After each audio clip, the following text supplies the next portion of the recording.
પોતાનું નામ એટલે કે ખરીદનાર છે. હવે યાદ રાખજો, જે આ મેળવે છે, ગિફ્ટથી મેળવે છે, વસિયતથી મેળવે છે, દસ્તાવેજથી હું ખરીદી કરું છું, ખરીદનાર જે છે એ પોતાનું નામ લખે, સરનામું, તારીખ, ઈદારા મામલતદાર, હકપત્ર કે નોંધ દાખલ જય ભારત 7 ઉપરોક્ત જણાવેલ ખાલી જગ્યા તાલુકાના, ખાલી જગ્યા ગામના, નીચેની વિગતે ખેતીની જમીન હકે ફેરફાર કરવાનો થતો હોય 6 નંબરના હકપત્ર નોંધ દાખલ કરવા મારી માંગણી છે.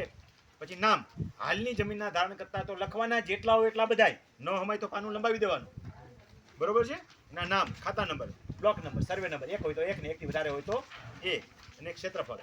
આમ તો સર્વે નંબર વાઇઝ દસ્તાવેજ અલગ અલગ જ બને. એક જ દસ્તાવેજથી કાંઈ 3 સર્વે નંબર વેચાય નહીં, તો 3 દસ્તાવેજ કરવાના રહ્યા.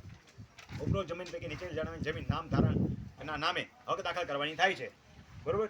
એક જણાના નામે હોય તો એક ને એકથી વધારે હોય તો એવું બને ને, દસ્તાવેજ 3 જણા ભેગા થઈને ખરીદતા હોય, ગિફ્ટમાં 2 જણાને ભેગી દેવામાં આવતી હોય, વસિયત હોય તો વસિયતમાં પણ એક ને કે બેને મળતી હોય, જે હોય તે એ લખી નાખો. એનું નામ, બ્લોક નંબર, ક્ષેત્રફળ, હેક્ટર આરે, અને ક્યાં